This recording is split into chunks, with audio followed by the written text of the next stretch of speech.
Everyone, সবাইকে স্বাগত জানাচ্ছি আরেকটি নতুন ব্লগে। আশা করছি সবাই খুব ভালো আছো।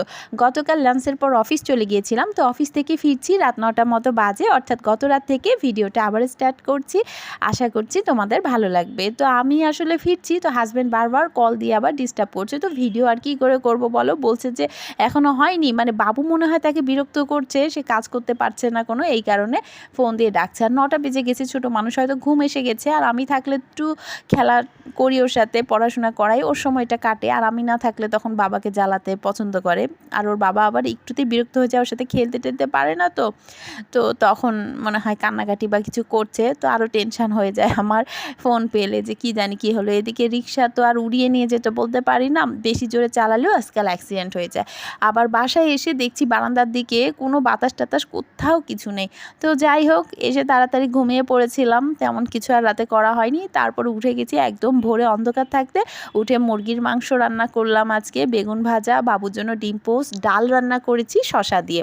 মানে আজকে জাস্ট এই ধরনেরই খাবার ছিল। আর লাউ ডাল, শশা ডাল এই সিজনের জন্য পারফেক্ট। আর তো কিছু মানে খাওয়ার মতো রুচিও হয় না, প্রচণ্ড গরমে সারাদিন তো পানি, শরবত, জুস এটা সেটা খেতে খেতেই পেট ঢোল হয়ে থাকছে।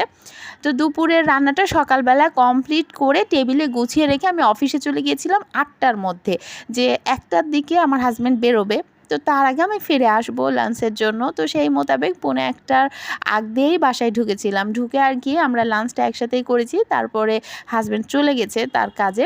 এখন এই পিচ্চিকে তো আর রেখে যাওয়া যাবে না, একে রেডি করে নিয়ে চলে যাব। তাই যাওয়ার আগে একে আবার 1 গ্লাস ইসুপগুলের ভুসি দিয়ে ভালো করে শরবত করে দিলাম, যে এটা খেয়ে দিয়ে চলো একটু ঠান্ডা হয়ে আমার সাথে।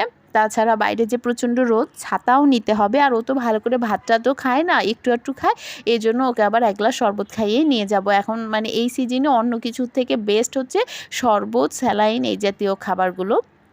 ছোট মানুষকে তো বারবার স্যালাইনও দেওয়া ঠিক না, তো আমি ওই ভুসির শরবত, গ্লুকোজ পানি, ডাবের পানি এগুলোই দেওয়ার চেষ্টা করি।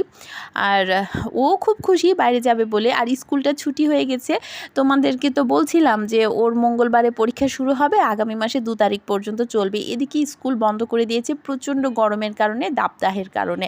তো এখন পরীক্ষাটা 28 তারিখে হবে, তারপরে পরবর্তী আর কি মাসের 7 তারিখে মনে হয় চলে যাবে। তো দেখা যাক, গরমের কারণে যদি আর না পিছিয়ে দেয় সরকার, তাহলে আর কি হয়তো বা সঠিক সময়ে পরীক্ষাটা হবে। তো অফিস থেকে ফিরে সন্ধ্যার আগ দিয়েই ফিরেছি আজকে, তাড়াতাড়ি 5টার দিকে ফিরেছিলাম। ফেরার সময় একটা ক্লেমন নিয়ে এসেছি, মানে ঠান্ডা খেতে ইচ্ছা করছিল, যেহেতু ইসরায়েলি প্রোডাক্টগুলো বয়কট করছি, এ কারণে দেশি পণ্য ক্লেমন। যাই হোক, আমাদের দেশের ব্যবসায়ীও সমৃদ্ধ হবে আর কি।